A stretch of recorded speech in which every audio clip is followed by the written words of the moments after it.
Hey Trailblazers! Lore Hunter Fenry here to discuss with you about the lore of Honkai's Star Rail. Every 2 weeks, I'll be traveling the universe in search of stories and lore to bring to you, my followers. So let's blaze a trail into the unknown together!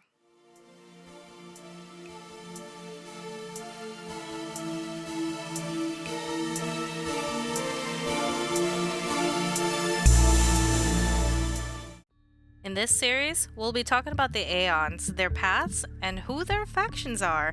Knowledge any nameless needs to survive out in the cosmos. So, just who or what are the Aeons? Let's review first what we know about them from a source that is close to our starting point in the game. According to the Astral Express's databank, people know very little about the mysterious existence that dwells in the vast stellar seas. With a limitation of knowledge, intelligent life forms can only faintly discern that Aeons tread upon paths imperceptible to mortal beings and execute unfathomable powers via some form of belief. In the end, the Aeons became an embodiment of highly condensed concepts of philosophy through the word of mouth spread of their legends. If anyone finds themselves treading on the path of an Aeon, they will be inundated by a distant sensation, like being struck by a gaze from light years across the cosmos. Many believe that this is the only connection the Aeons and mortals can ever have. In short, they are godlike entities who rule over the universe, each on their own path with their own powers. However, they cannot divert from their chosen path after ascending Aeonhood. Himiko and Welt on the Express can tell us a bit more about this. They tell us that Aeons can only operate according to their primal mobile, meaning they are incapable of doing anything contrary to their path. Himiko's example is that destruction will only ever know to destroy. She describes this phenomenon as a restriction that Aeons must suffer after choosing their powers once they ascend into Aeonhood. Himiko also says that Akavili enjoyed freedom like us, despite being restrained by their primal mobile. So, how were they made? Who created them? The simple answer is no one really knows. From what it is said, they are created from intelligent beings from across the universe, and that's pretty much it. Hopefully, we'll get to see more in later updates. Surely, with all of that power, they'd share it, right? We look to Himiko once again for some of the answers. She tells us of 2 ways that Aeons can either share their powers or we resonate with them on their path. If they choose to, the Aeons can give mortals their powers, making them emanators. Emanators are extremely powerful beings having been blessed by the Aeons directly. An example of this are the Lord Ravagers of Destruction. Now, there is a strange story of Aha that we'll touch on in a later video on who they decided to share their power with. The second way is if a person has a strong enough will, they can draw power from that path. This makes them a path strider.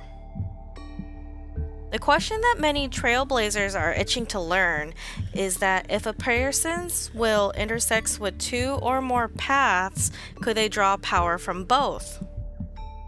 I think it may be a possibility, but only under certain circumstances. For example, Dan Heng and Imbibitor Lune. But what do you guys think? Go ahead and drop a comment below and let me know your thoughts. Now, many people may go their entire lives without ever seeing the gaze of an Aeon. Will we ever truly come to understand these beings of immense power?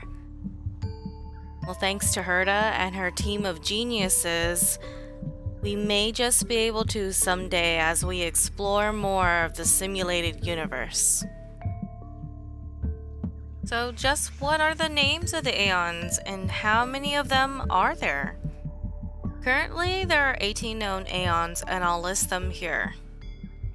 There is Fuli the Remembrance, Aha the Elation, Akavili the Trailblazer, Ho the Equilibrium, Ix the Nihility, Yaoshi the Abundance, Klapoth the Preservation, Nanak the Destruction, Nos the Erudition, Long the Permanence, Lan the Hunt, Idrilla the Beauty, Enna the Order, Mythos the Enigmata, Ouroboros the Veracity, Tazenroth the Propagation, Zype the Harmony, and finally Terminus the Finality.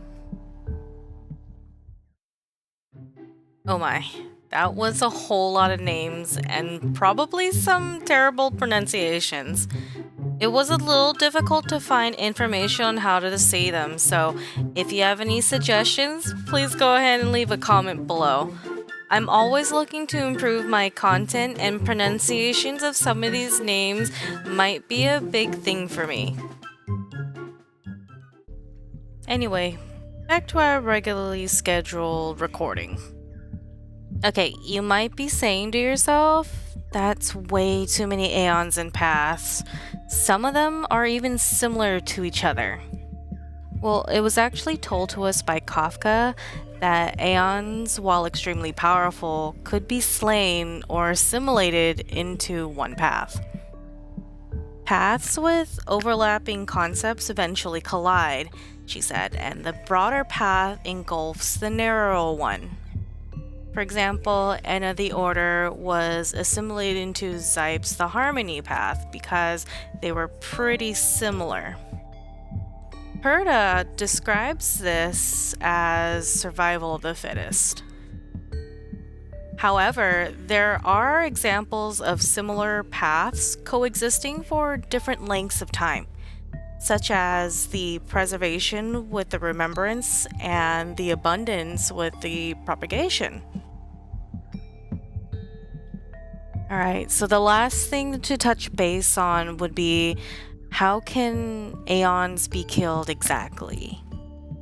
And it was said that if they clash with another Aeon on their path, there may be a battle to the death, or, as with the example again of Enna and Zype, they might assimilate. It brings us back to the death of Tazenroth. Apparently a group of Aeons all got together to destroy this particular Aeon. So the only way for sure is that Aeons are the only ones that can kill other Aeons. Alright, Trailblazers, that is our first look into the Aeons of this universe. In our next video, we'll touch on the first Aeon we ever encountered in the game, Nanak the Destruction. We'll talk about his lore and his factions in that video. So if you like this content, please like, comment, subscribe, and hit the bell icon for more lore dives into Honkai Star Rail. I'm your host, Lore Hunter Fenry, signing off.